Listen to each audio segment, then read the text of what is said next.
Welcome to F&I Performance Podcast, powered by Sym-Tech Dealer Services, your source for everything F&I. Real talk, real experts, real results.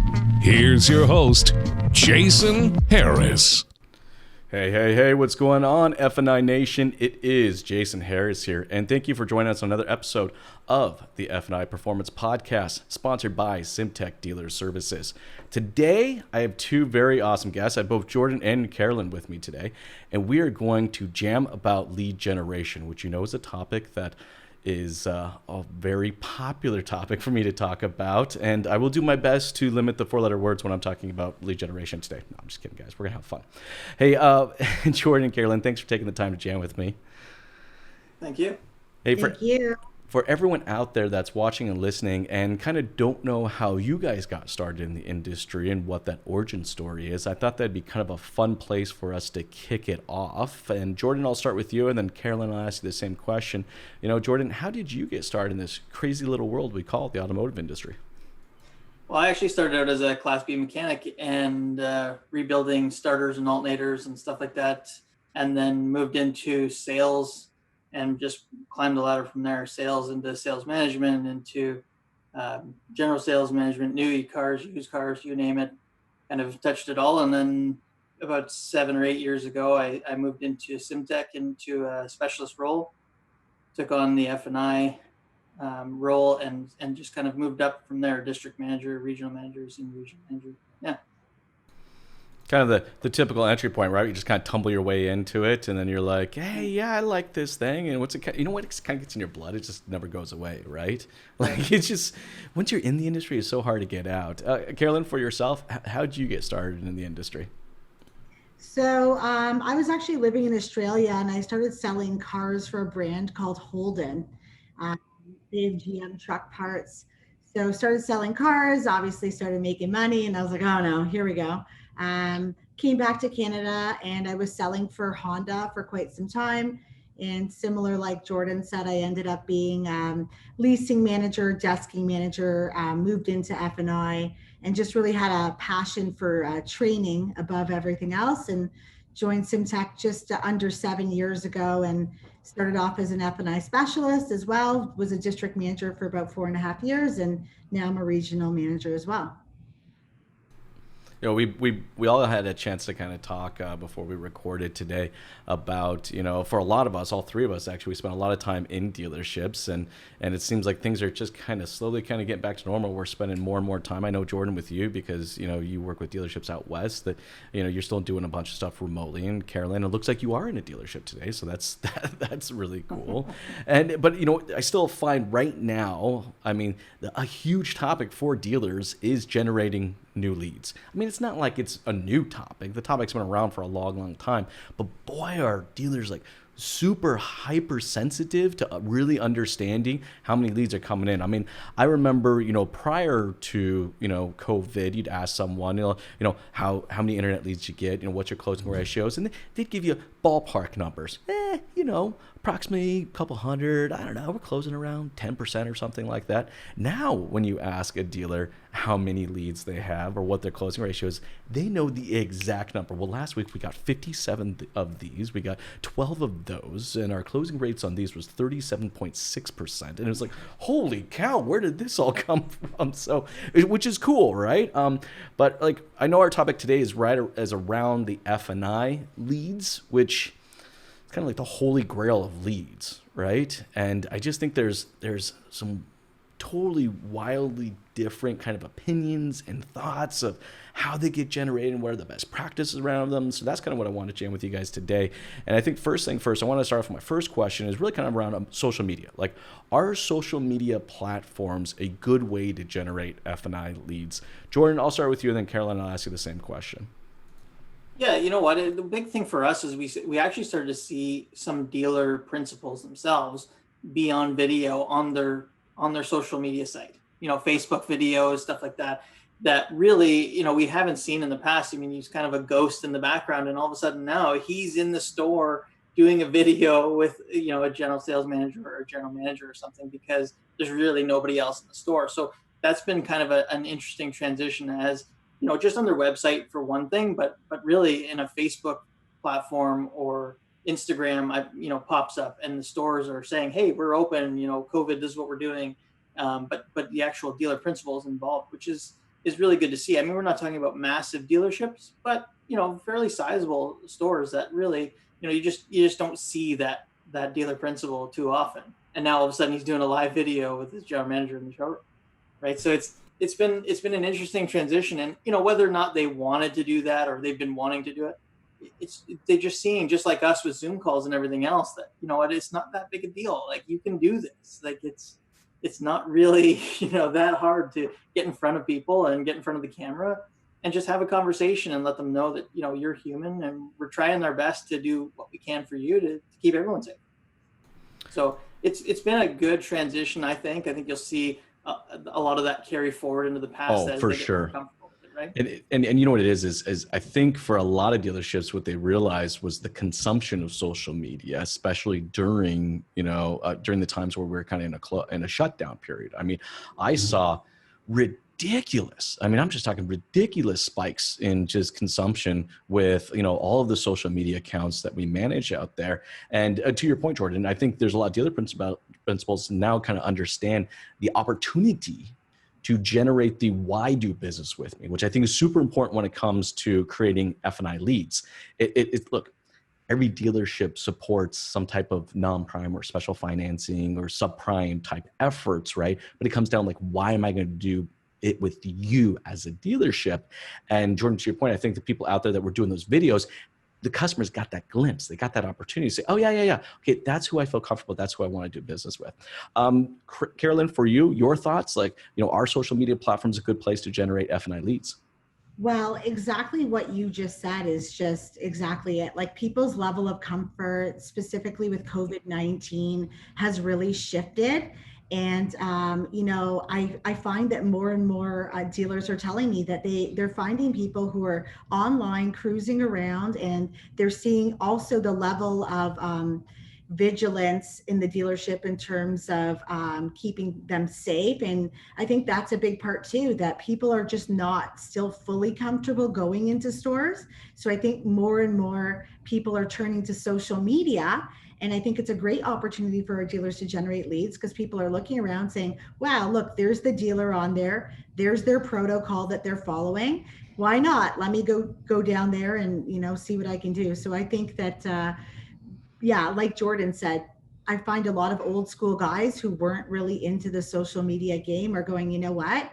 I've got to get out there. I've got to let people see my facility, feel comfortable. And as a default, I think that more leads are definitely being generated. Yeah, I think the key thing for anybody out there that's watching and listening right now, when they're thinking of social media, understand that there are two words in that. There's the social element, then the media element. And I think as an industry, we've actually done a pretty fairly decent job of embracing the media side of social media. And, to your point, Jordan, like you were saying earlier, putting that content out there, Carolynn, like you were saying, like, it's showing rather than just telling them why they should do business with us. But I still see there's a lot of opportunity on the social side. So, right now, a lot of dealerships are focusing on measuring their media or the content that they're creating, which is great. I love it. Thanks for doing that part of it. But there is a huge social part, and we actually have to engage. We have to be social with it. I mean, Twitter, which I think is one that still is completely underrated, has an amazing search function when people are having conversations to be able to search for specific keywords, around non-prime or subprime or special financing or getting approved for a car, where you can jump in and actually be a part of that conversation. So that's, if I was going to say anything for anybody out there, understand that media is super important. Also understand that, one video around your special financing department is not going to be the holy grail of why are leads coming in. Understand that it's a commitment. All right, continue to make that. And when it comes to content creation, like we create content for one of two reasons, right? That's to either entertain or educate. And the best example I can think of is, I know there's a dealership out there right now that has recorded a series of videos around path to prime. literally targeting for people that are on that kind of that non-prime or special financing area, but giving them the advice and consulting through these videos on how they can get from where they are to where they potentially want to go. And by doing that and educating them, they're creating that brand, they're creating that loyalty, they're creating that equity, and ultimately the customer wants to do business with the dealership. So I agree with both of you. I think there's a lot of opportunity on social, but I think when people understand that social media there's two parts to it. There's social and media, and it's a marathon.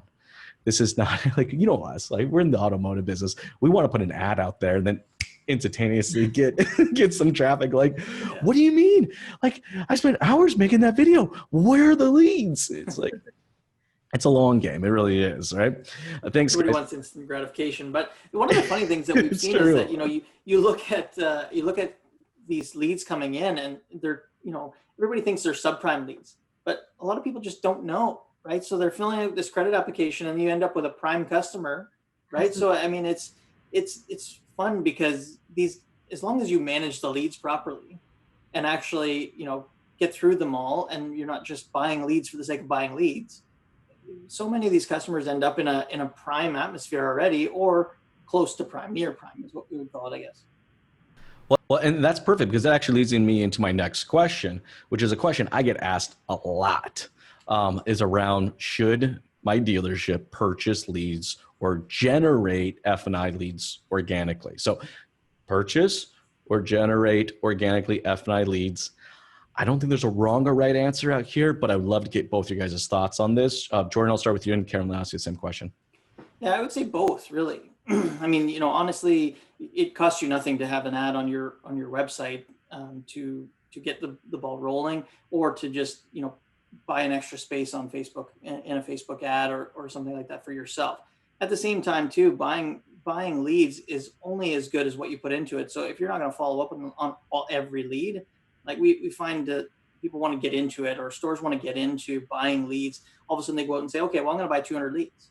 But they don't have somebody specific to actually follow up with them all. So great, you bought 200 leads and you look for the low-hanging fruit. That's great. But you didn't actually follow through on the other 150. And nobody's going to say that you're going to get a deal out of every single lead that you buy, obviously, but you can put some extra effort in and get an extra, 10 or 15.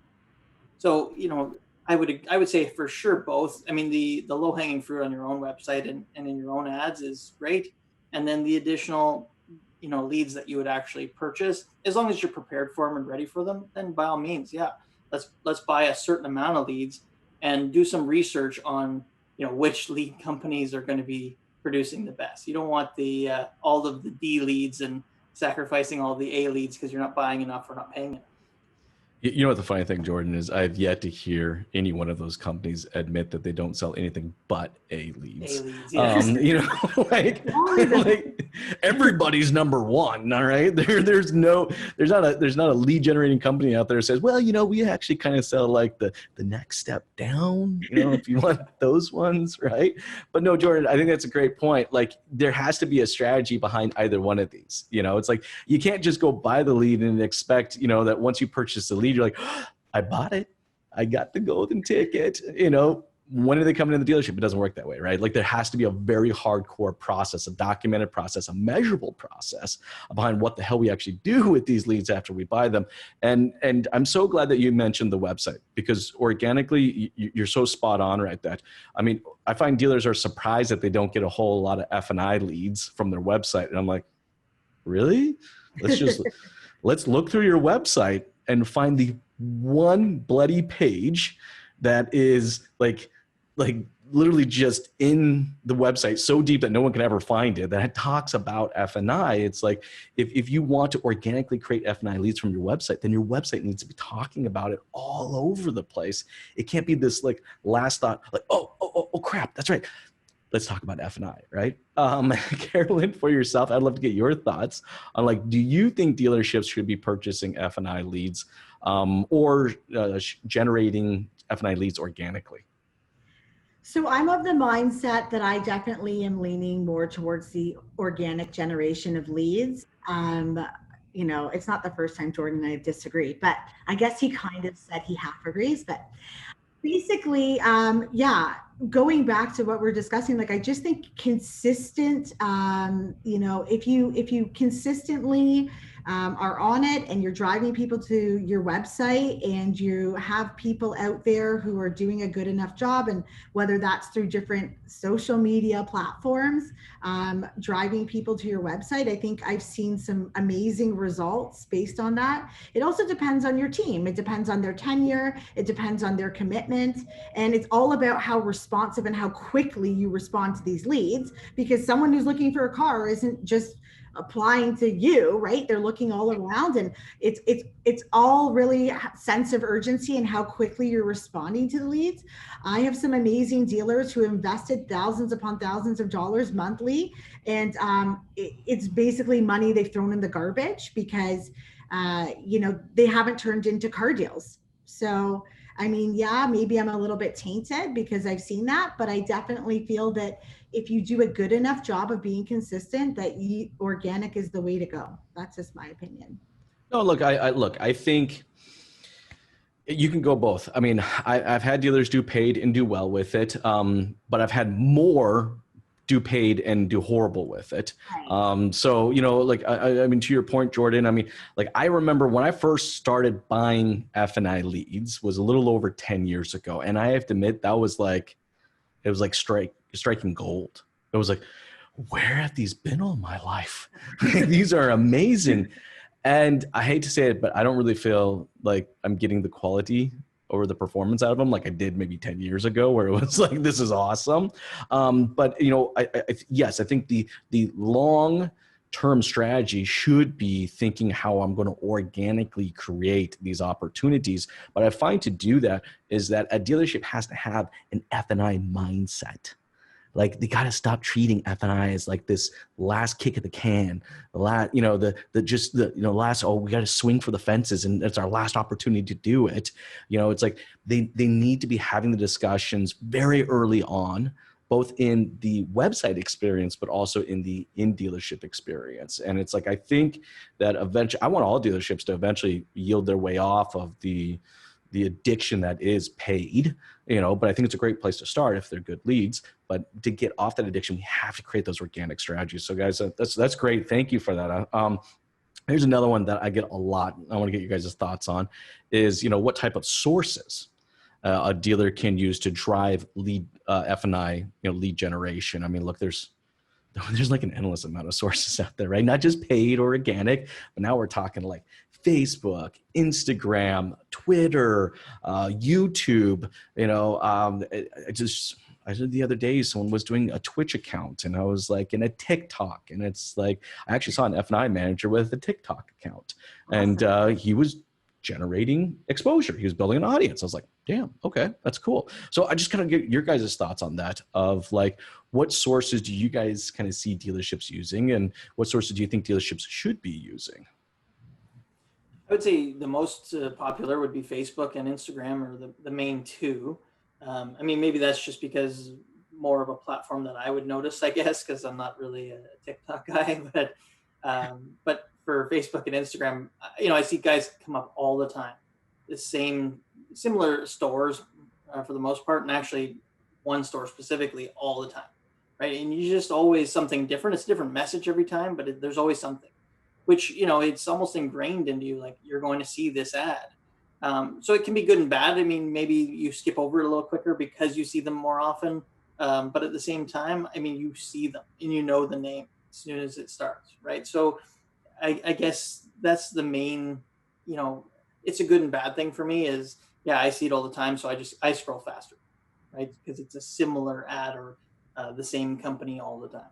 But I think those two specifically are what's most popular for me. I mean, in Facebook, it pops up in the middle, whenever, depending on how much they've spent, I guess, as to how often it is. But yeah, those are the two main that I've seen. Those are some great points, Jordan, and I completely agree with you on that. Carolyn, for yourself, I'm kind of interested on your thoughts on kind of all these different sources, all these different opportunities. What are the types of sources that you think dealers can be using to drive F&I leads?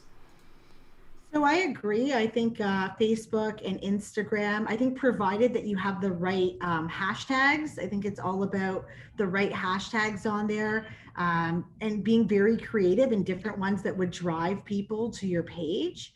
are huge. I know Twitter's a really big one, and we have some really super creative people out there who are doing things even like going on Kijiji, and like that's not dead, people. You can still find leads on there. um, but I think that's really what it is. It's just being creative and really like being consistent. So on whatever platform you're on, exactly what Jordan said, the people who are consistently posting with consistent hashtags that are driving people to the page, I think those are like really good sources right now. And I think that's probably where the majority of the leads that I'm seeing are coming from. Other than that, you always have different websites. Like I've even seen people go on Reddit, right? Like there's reviews on there, and I've seen leads come from that. You wouldn't think, but people are on there. They're talking about either positive or negative experiences. I've even seen like different posts regarding F&I, and it's a great opportunity for somebody in the right place at the right time to generate a lead from there, or not. But no, that's totally true. I mean, there's a lot of organic opportunities in that. I mean, like I said, information, people are actively searching for information. Look, getting approved for a car is like one of the scariest parts of buying a car. All right, there are so many questions around that.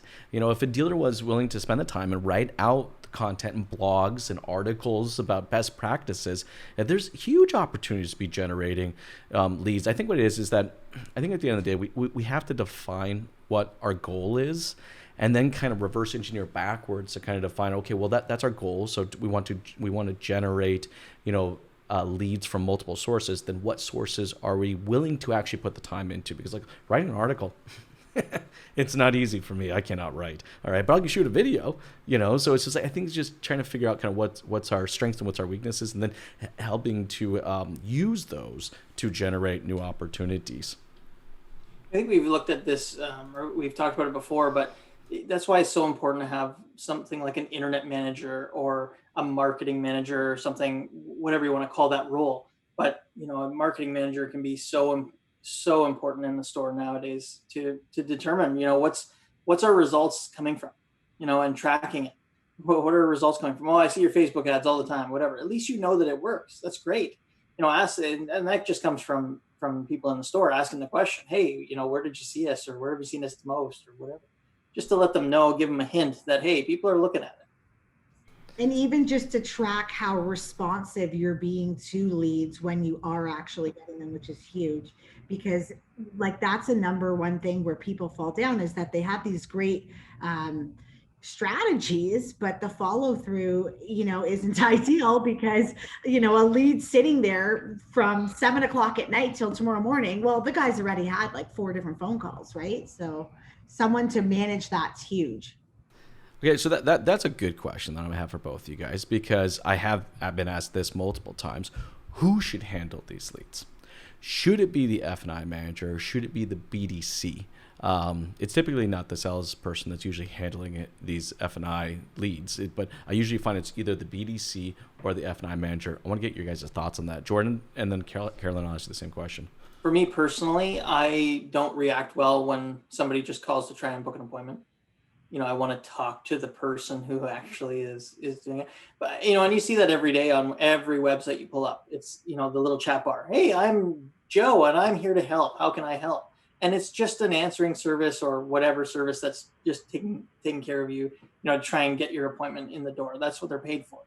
But, to me, a BDC manager, it would be very difficult to get me into the store. If I'm trying to apply online, it's because I want to interact online and finish it out.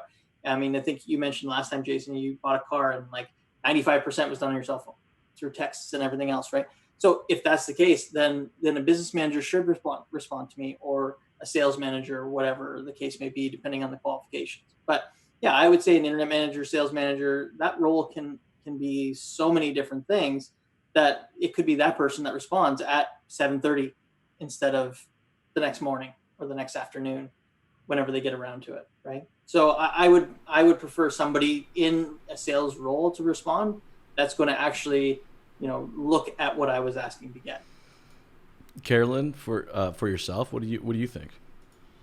I would agree. I think that, people, especially if they do have credit concerns, it's going to take a certain personality to put them at ease. And it's going to be somebody who can very quickly help them understand, what the process is. And then, help like take them through it pretty quickly. And that's the issue. You could have someone who's awesome in, um, you know, in a clerical role trying to get them in, which is great. But I have one store, they do a fantastic job of it. They have two senior sales guys with a ton of experience, and they actually alternate evenings. So they each take a couple evenings a week. And so, there's no time lapse. Like a lead comes in right away, they're responding and they're getting the customer in very quickly. And the customer feels comfortable like, hey, I could be driving a new car very soon, which is, I think, a big concern when you're getting a call from somebody who doesn't have a sales background. It can sometimes honestly cause even more anxiety for a customer who already has credit concerns, because they're nervous. Am I going to get approved? Now you're booking me in with somebody else. And that's a big reason why a lot of subprime customers don't even like to walk into a new car building, right? They like to walk a lot. They don't, because it's that stress. Am I going to get approved? So yeah, I think it can be more damaging to have someone talk to them who doesn't have the answers for them. That's going to make them feel like I actually may get approved here and have a vehicle. So I'd say, yeah, senior salesperson, an F&I manager, a sales manager. Those are the people you want responding to those leads for sure. No, I'm with you on that. I truly do think the F&I managers should be the one that's responding to it. I hate to say it though. The response I get from a lot of F&I managers is they don't have time. You don't have time to generate more money. I mean, damn, things are that good for you, really? But I agree with you. I mean, I think when someone sends in an F&I lead, even though they may be asking about that 2019 Silverado, all right. I mean, you got to have that finance first kind of conversation before you have that car first conversation. And I find, like, the other day I saw that there was some F&I leads getting sent to a round robin of the sales team. And I was like, no, don't do it, and sure enough, look, these salespeople, no, it wasn't their fault. They were trained to sell cars. They weren't trained to sell F&I. They weren't trained to sell the financing portion of it and understand the nuances and the questions that need to be asked here, right? So they were all default, and all their responses to these finance leads were, was about the car, and that was it. And I just think we have to have a different strategy, I think, for different lead sources that are coming in. Specifically, we have to have a different strategy around how and who is handling those F&I leads that come in, because for the most part, we don't get a whole lot of them, but when we do, we have to get the right person on them right away. So this kind of leads me kind of to my next question then is, what are some of the tactics to avoid? Because I see we could probably talk a whole podcast about things to avoid when it comes to F&I lead generation, but I want to get your guys' kind of thoughts on this. What are some tactics to avoid for F&I lead generation? Jordan, I'll start with you, and then Carolynn, I'll ask you the same question. Well, the big thing is, I think, well, we talked about it earlier, is, to just buy 400 leads and just kind of, sort through the low hanging fruit. That's the biggest mistake, is everybody thinks, okay, well, I'm just going to start buying leads, get into subprime business, no problem. And I'm going to go there. You got to have somebody so qualified. And the whole idea behind lead generation and actually following these customers through is not just this car. It's, let's get them approved today. They make their payments the next 12 months. And now I have my own lead. That's my only generation now that I can go through, and every 12 months I can upgrade them and, get them a better rate, maybe a better car, depending on their finance, or, it's maybe just a near prime customer that we're making prime, so there's so many things in that. A lot of stores, we hear, oh yeah, I'm going to get into subprime, like it's like a switch turned on, and I heard at a 20 group meeting that I should be doing subprime, and some stores doing really good at subprime. So I'm going to do the same thing. There's so much, lead up to getting into it that you need to really be prepared and be focused and actually have a game plan and a process, because really, otherwise you're just wasting money, and wasting leads that, they're good leads are hard to find, and we're seeing now that people are now actually booking appointments again. It's back to kind of what we used to do, right? We're not just waiting for the up bus to arrive, of people driving by. So it's so important to make sure that we're following through with these people the way they deserve to be, really, and actually taking advantage of the opportunity of having an opportunity in front of us.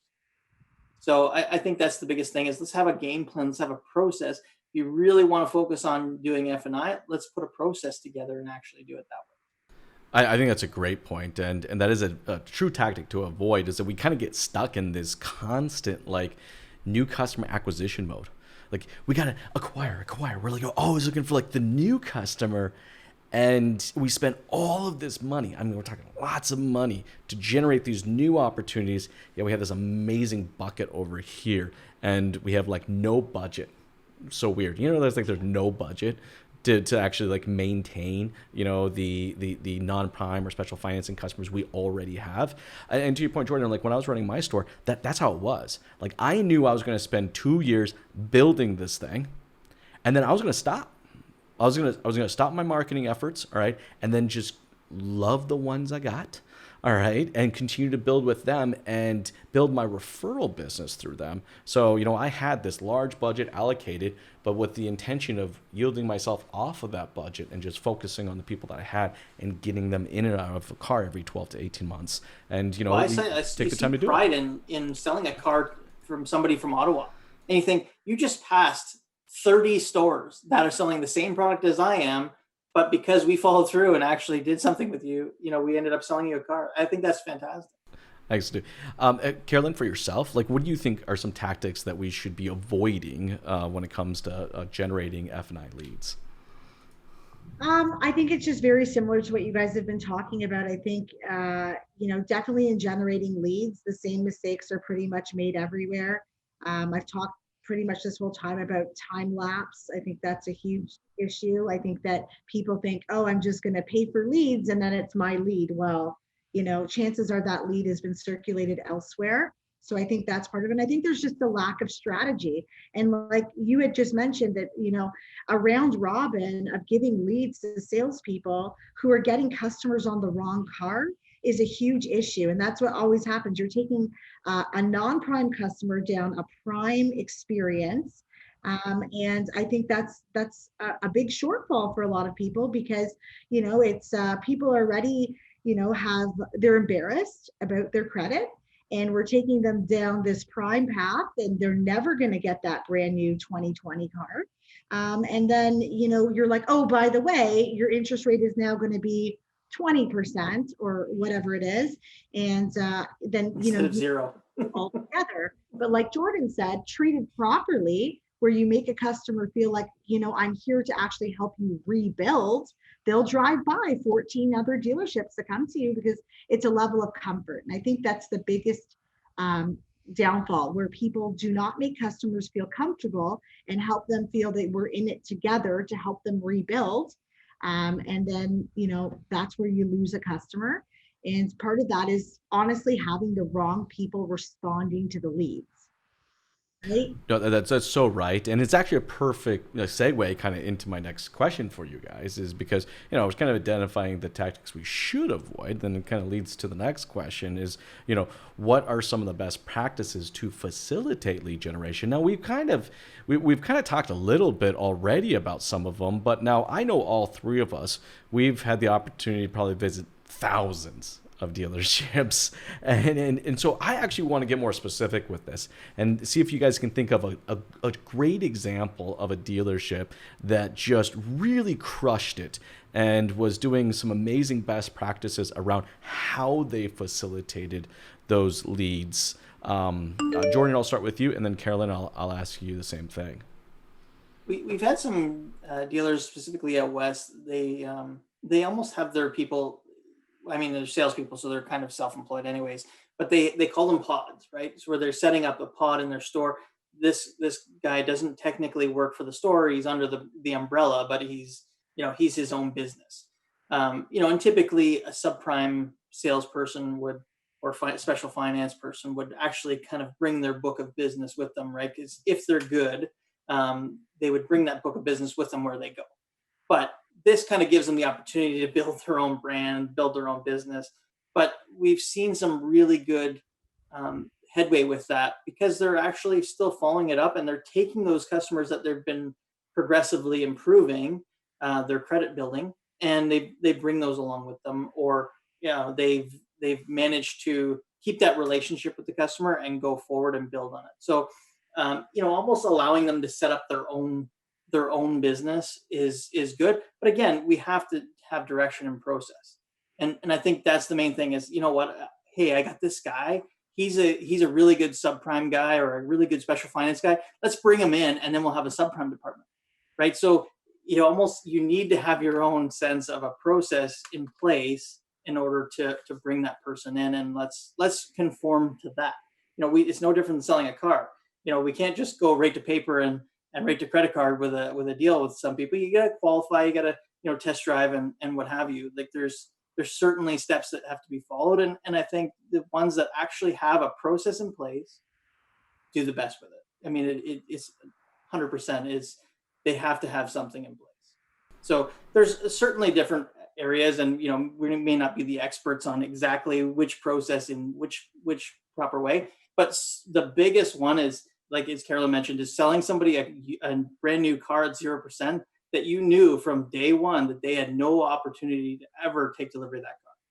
That's so difficult. And then people are embarrassed. They don't want to come back and revisit now the 5-year-old car that's, $15,000 less because that's what they can afford. They don't want to, they'll go somewhere else and they'll tell them up front and say, yeah, this is the one I want, so that they don't feel embarrassed. Right. So that's just the main thing is let's just put something in place, a process on paper, so that we can all follow it and really have a strategy. You know what? I think that's a great point. I mean, it's really kind of, creating that network, having those strategies are super important. A funny little story. How I got into the F&I office is I'm very much so a people watcher. I don't know about you guys, but I love people watching, right? And I was very new to this dealership. I just started working there, and I noticed really fast that there was this one particular manager where when the people were coming in, these people were always bringing them gifts. Like bottles of wine, like things of cookies, and I was like, what the hell does he do? I was like, I want to know what that guy does. And sure enough, I found out that he was the non-prime or special financing, or I think we called it subprime at the time. All right, was the subprime F&I manager. I was like, oh, now I'm interested. But that's what he did. And to your point, Jordan, he had been from another dealership, and it created such a good network and such a strong audience and connection relationship with his clients. His clients were actually following him from the other location that he was before. And I think that's perfect. That is amazing best practice, is to understand that you're creating a client for life here. All right, treat them that way, and they're going to continue to come back. And that's actually what got sucked me into it. I wanted cookies and bottles of wine. That's what I wanted. Then I found out later that I could make a crap load of money doing it. And I was like, whoa. All right, Carolyn, for yourself, you've been to a lot of dealerships. So, kind of think of an example that you saw that was just amazing, like a best practice on how they facilitated the leads. Sure. So of course, it's always about the mindset, right? That it's a subprime mindset. So I think that's huge. And just going back to even what Jordan touched on, it's one person does not make a special finance department. But I can think of one specific dealer who does a really great job. They actually have their F&I managers respond to the leads. They actually provide their F&I managers with laptops that they keep at home with them. And they actually get compensated higher on subprime deals that they do. So it actually makes it more worthwhile for that finance manager to put in the time at home, because he's getting comped at a higher rate. And therefore they're more responsive. They get back to customers more quickly because they can make a boatload of money doing it. And the dealer's happy because they're getting, here's the thing, you're getting a deal that you otherwise wouldn't have got the deal. So why not comp your people a little bit more, entice them to be more responsive. Therefore, your customer is going to be looked after right away and have the right experience. So to me, I have one dealer, they stick out, and that's what they do. And they do a really good job of it.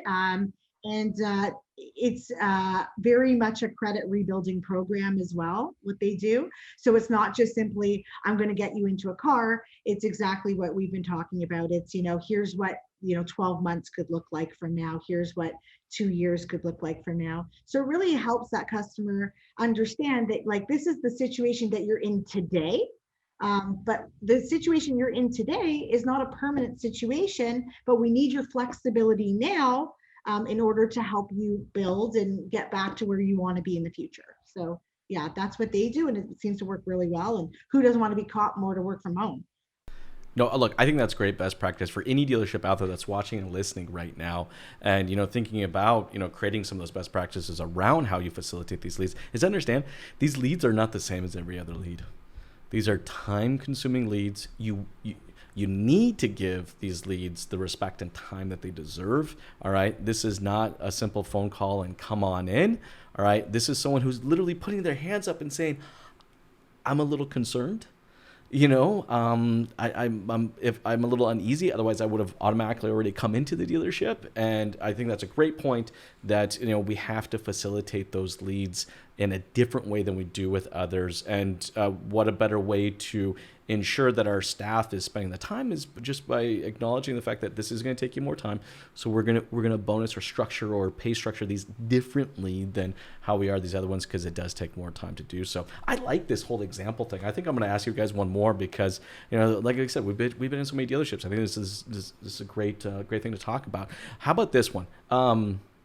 Any examples, all right, of just some unexpected F&I lead generation ideas that you've seen out there that just kind of made you go, yeah, that's a good one. Jordan, anything come to mind for you? And then, of course, Carolyn, I'll ask you the same question. Well, I think with the kind of more of a humorous one I found was, there's a guy that he's at a Toyota store, and he puts videos out on LinkedIn for the most part. Of just himself being crazy, being in your face and whatever, but also about, just bringing in your customers and referrals and near prime customers and stuff like that. But I just found it funny that his majority of his posts are in LinkedIn, which, is like a dealer network to approach them for a near prime or a subprime. I found that kind of interesting, but I know that he's probably sharing it in other places that maybe I'm just not seeing him. But I found that really interesting that he's choosing a platform like LinkedIn and then still has, the message that, hey, listen, I'm here for near prime, prime, subprime, everything, right? So you just don't know who you're talking to, right? I guess that's the moral. And we all learn that in sales when, the guy walks in off the street and you think, oh God, he can't finance a bicycle, but you end up talking to him and he pays cash for a brand new Cadillac, right? Like it's bound to happen, but you just can't read a book by its cover. And I found that interesting that he's just, putting it out there. It doesn't matter what platform it is, it's social and it works. So I'm going to put it everywhere. So yeah, I guess that's the main thing is, you can do one video that may be specific to Facebook, but then, hey, it takes 2 clicks to put it on LinkedIn and Instagram and whatever. Right. So I guess that's the main one for me. No, I actually think that's a great kind of unexpected way of doing it. Is you got to understand, like, generating F&I leads is not like fishing. Okay, we don't have, like, when I go fishing, and I don't go fishing often, but like, I know where there's like certain spots I want to go, to know where the fish are. But F&I leads come from everywhere, and I find actually most of my F&I leads were coming from people that knew me, but they had a friend that they talked to. Like I don't find like talking about, getting approved or concerned that we're not going to get finance is something you usually talk to your friends or family about, right? It's like, oh yeah, I do need to get a new car, but I don't know, man. Like, I had that issue, a while back, and I'm not sure if I'm going to get finance. Well, but to your point, Jordan, it's like, well, you know what? There's this guy on LinkedIn that I know. He seems like he's a pretty solid guy. I think maybe you should reach out to him, right? So it's like, you don't know necessarily where the fish are going to come in this particular case, and I think it's a great strategy to just kind of make sure that you're everywhere at this point, so that no matter who's consuming, they know that you're that source of the person of people that will be able to take care of you if you're in that particular situation. Carolynn, for yourself, I'm sure you, like I said, you've been out there a lot, so you've seen anything unexpected, any unexpected examples of F&I lead generation ideas that you've seen? I mean, I wish I had something like really like wacky to share. I mean, but I'd say that, the people who are being the most creative and what I always find the most interesting is when people just utilize their networks outside of the car business. And I see all the time people, whether it's through their church or their mosque or their synagogue or their community or whatever, like it's just really when we're talking about subprime and we're talking about people being very weary of being approved, it's the word of mouth. So it's not really this extreme example, but I still see those guys who tend to do the best within their communities or around where people get to know them. And just like you said, it's like, this is the guy to go see. And I think to some extent that hasn't changed. I think social media is great. And I think that it's a great way to generate leads, but I think there'll always be a percentage of people who are weary and who do want a referral. And I think people who work their networks properly are still doing the best out there, because it's that transfer of trust, right? This guy took care of me, he's going to take care of you.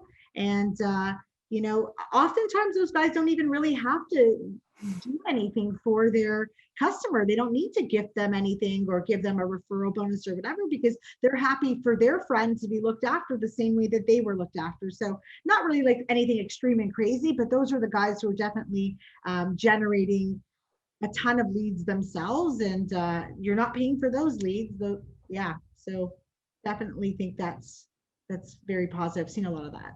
No, I agree with you. I've actually seen some great examples of something that's similar to that, where the F&I manager, she's very active in the community, like in a huge way, right? I mean, in fact, she runs a community blog. All right, she actively does videos about the community. Actually, the funny thing is, she's actually I don't think I've actually seen a video of hers that actually has to do with what she does as a job. Like, you know what I mean? Like, most of the videos I see is she's like, hey, I'm down at this restaurant and they got this great deal. You got to check them out. But everything she posts is about her local community and just that surrounding areas. And it's just like, she goes out to when a new restaurant opens up, and she goes out to when the library is having an event, and she goes out to when the parade's going on. And she's just embedded herself as this community person, but then everybody knows what she does for a job. Everybody knows that, she is a special financing or a subprime or non-prime, financing specialist at the local dealership. Ironically, her following is actually bigger than the dealership's combined following is. But she did. What she did, she built a brand around her passion. Okay. Her job is, like, she understood that her job is non-finance or non-prime financing, right? And she's really good at her job, but that wasn't necessarily her passion. She didn't feel comfortable creating content around that. Her passion is that she's a fourth generation person that's lived in this town, and her entire family's been a part of this town, and all of her family lives in this town. It's just her passion is the town. She built all of this content around it. She's created this beautiful online community. And to your point, Carolynn, that's where she generates most of her business. It's the dealership's not generating it for her. She is through all that community engagement. Everybody in the community knows who she is, and they know if that they have some financing issues, she's someone they can go to. So much so that she's actually extended her efforts out now to houses as well. The dealership didn't want to lose her. She was like, I'm thinking about doing homes, but the dealership didn't want to lose her. So the dealership said, okay, well, you can do both. We're doing houses now. We're doing houses now. So she does lending for both now. It's quite interesting. But it sounds super relatable. And I think especially in the subprime space, people want to feel that whoever they're dealing with is a real person who has compassion. So I'm sure by default, even though her posts aren't related to automotive, I'm sure it lets people see that she's a real person and she's out there and it's someone who they want to do business with, right? Actually, I think that's probably an amazing strategy. If anybody watching and listening right now, take a little note of this one. You want to create a great strategy around building content and generating F&I leads. Be a real person.